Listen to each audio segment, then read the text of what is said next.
thanks for watching part 2 of this instructional video series for the Scalextric Advanced Digital 6 Car Powerbase.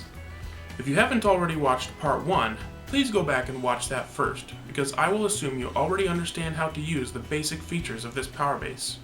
For this video, I'm going to be talking about how to use analog mode so that you can run standard non-digital cars on your track.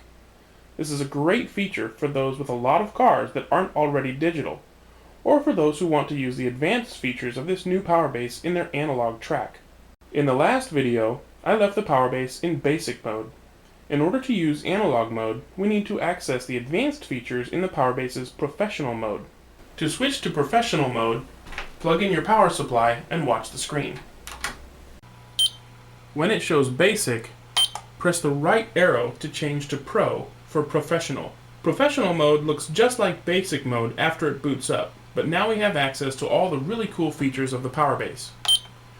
Press down, and then we can see the race mode, yellow flag options, controller calibration, start and end power options, programming the car IDs, car settings like power levels and pace cars, and platform options.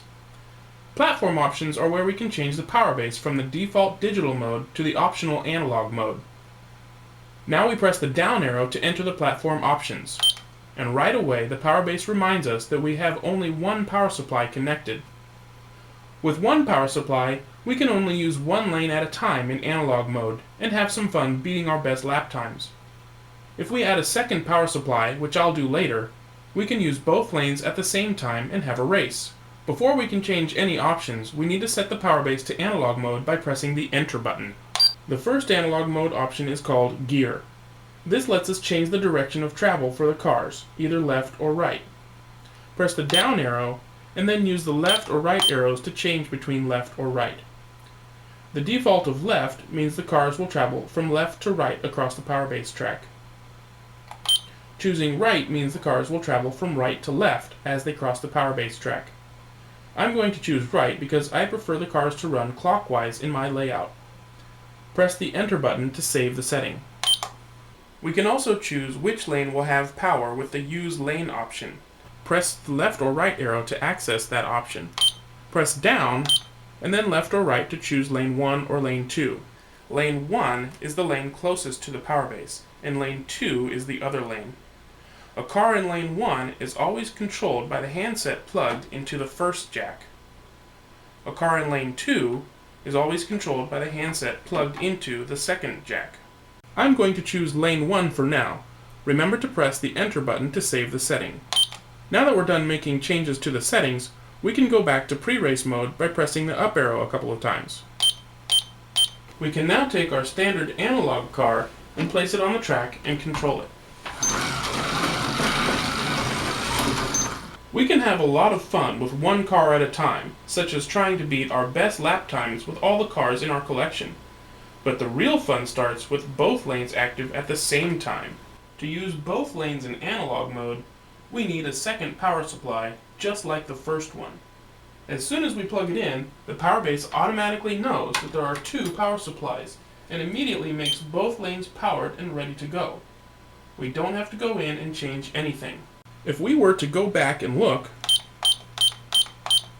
the Use Lane option would show both with no other choice. We can still change the direction of travel using the Gear option. If we remove the second power supply, the Powerbase will revert to the single lane settings we had already chosen. As before, lane 1 is controlled by the handset in controller port 1, and lane 2 is controlled by the handset in controller port 2. Put a car on each lane and have a race. Every feature the Powerbase has for digital cars is available to us in analog mode. We can run all the different race types with false starts, yellow flag, and even pace cars. If we're using analog mode in a digital layout with lane changers, we need to be aware of a couple of issues. First off, we need to make sure that both lanes are completely isolated from one another. That means if we use crossovers, they have to be in equal numbers. If we use power taps or other special wiring, we need to make sure that each lane is separately wired. If there is anything that would cause lane 1 to be joined to lane 2, it will cause a short, and the power base will go into safe mode to prevent a damaging overload situation. The easiest way to make sure the lanes are separate is to follow one lane around the track. If it stays the same lane when it comes back around to the power base, you'll probably be okay. If it changes into the other lane, then you'll need to redesign your layout to fix it. Second, we need to remove or modify our curved lane changers. A lot of sets come with a curved lane changer, so a lot of people have them and want to use them. The problem is, there is wiring built into the lane changer to bridge the two lanes together, creating a shorting problem in analog mode. The easiest thing to do is just remove all curved lane changers from a layout that is to be used in analog mode. If you want to keep them in, you'll need to modify them to separate the two lanes. Note that making this change will void the warranty on your lane changer, so make sure you're okay with that and take care to do it correctly. Open up the narrow rectangular panel on the bottom of the curved lane changer and get a pair of scissors. Cut as shown in this photograph. You are only cutting two places. One where you see the scissors about to make a cut, and another on the opposite end shown as already cut. Do not cut anything else.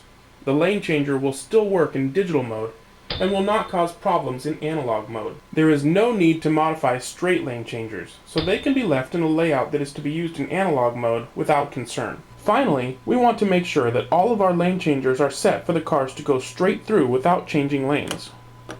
If a flipper was set by a car changing lanes in digital mode, and an analog car drives over it, it won't flip straight and the car will change lanes. If you're only using one lane, it will just come to a stop when it arrives in the other lane.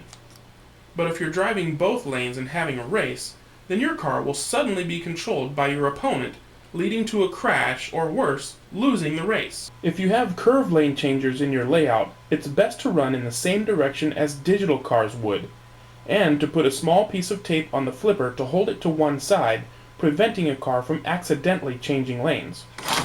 Whether you're running up to 6 digital cars on a layout with lane changing, or 2 standard cars on an analog layout, the Scalextric Advanced Digital 6-Car Powerbase is a lot of fun and has a lot of great features that everyone can enjoy.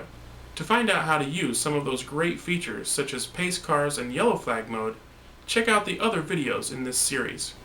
Thanks again, and happy racing!